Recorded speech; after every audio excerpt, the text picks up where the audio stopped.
Nepal cancer hospital and research centre हरिसिडीले सन् 2014 देखि यहाँको सेवामा समर्पित भई सेवा दिइआइरहेको छ।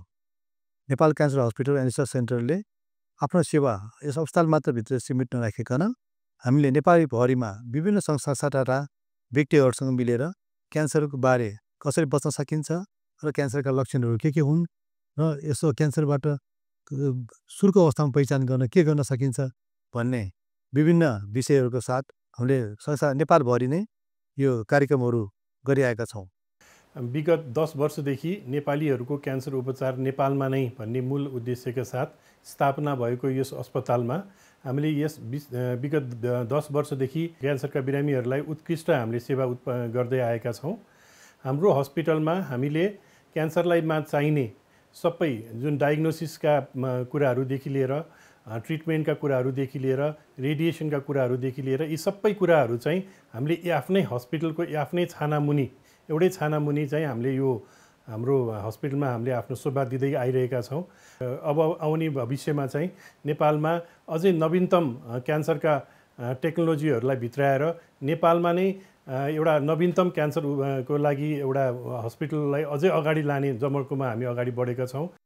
यति मात्र नभइकन हामीले क्यान्सरको उपचारको लागि गुणात्मक भन्दा पनि यसको क्वालिटीमा विशेष ध्यान दिएका छौँ र साथसाथै क्यान्सरको उपचार गर्न गाह्रो भएका आर्थिक रूपबाट सक्षम नभएका बिरामीहरूलाई हामीले च्यारिटी विङ खडा गरिकन निःशुल्क सेवा पनि दिइरहेका छौँ भने नेपाल सरकारबाट प्रदान गरिएको विपन्न नागरिक सेवा पनि यस अस्पतालबाट उपलब्ध छ। र विगत 10 वर्षदेखि जुन बिरामीहरूले चाहिँ यहाँ ट्रिटमेन्ट पाउनुभएको छ त्यो चाहिँ एउटा उत्कृष्ट लेभलको र एउटै छानामुनि हामीले एउटा उपचार गरेको छौँ। हामीले किमोथेरापी, टार्गेटेड थेरापी, इम्युनोथेरापीदेखि हाम्रो हस्पिटलमा हामीले रेडियोथेरापी र त्यो बाहेक हामीले क्यान्सरका सबै जसो क्यान्सरका रोगको लागि शल्यक्रियाको माध्यमबाट उपचार गरिरहेका छौँ। त्यो बाहेक हामीले चाहिँ निको नहुने रोगका बिरामीहरूलाई प्यालिएटिभ केयर पनि हाम्रो हस्पिटलमै एउटा प्यालिएटिभ केयरको युनिटको रूपमा हामीले अगाडि बढाएका छौँ। त्यो सँगसँगै हाम्रै आफ्नै हस्पिटलमा उत्कृष्ट प्याथोलोजी ल्याब, फ्रोजन सेक्सन र हामीले इम्युनोहिस्टोकेमिस्ट्रीहरू जस्ता नयाँ पद्धतिहरू पनि अपनाएका छौँ। त्यो बाहेक हामीले रेडियोथेरापीमा ट्रुबिम 2 भन्ने अहिले संसारकै उत्कृष्ट रेडिएसनको मेसिनको उसबाट हजारौँ बिरामीहरूलाई हामीले उपचार गरिरहेका छौँ र हामीले अब निकट भविष्यमा चाहिँ हाम्रो हस्पिटलमा हामीले एउटा पेट स्क्यान, बोन म्यारो ट्रान्सप्लान्ट र अरू विधाहरू पनि थप्ने हामीले जमर्को गरेका छौँ। र आजको दिनमा चाहिँ म के भन्न चाहन्छु नेपालीहरूलाई भनेदेखि अब क्यान्सरको उपचार गर्नलाई विदेश जानु पर्दैन।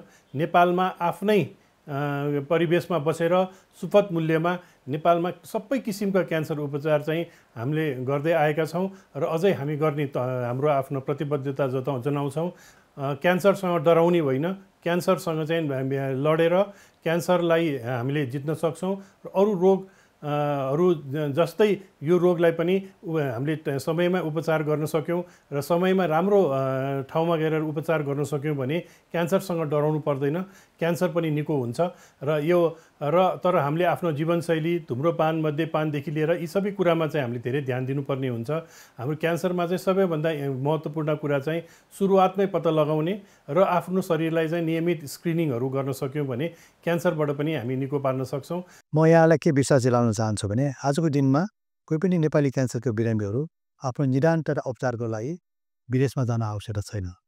तर कुनै जटिल विषयमा यदि यस्तो आवश्यकता परेमा हाम्रो विशेषज्ञको समूहले चाहिँ निर्णय गरिकन उहाँहरूलाई चाहिँ नेपाल बाहिर राम्रो अस्पतालमा रेफर गर्ने व्यवस्था पनि हामी मिलाएका छौँ। यसकारण यहाँहरूले आफ्नो उपचार आजको दिनमा ढुक्क भएर नेपालमै गर्न सक्नुहुनेछ। र Nepal cancer hospital and research centre Harisiddhi यहाँको सेवामा हामी सधैँ तत्पर छौँ। धन्यवाद।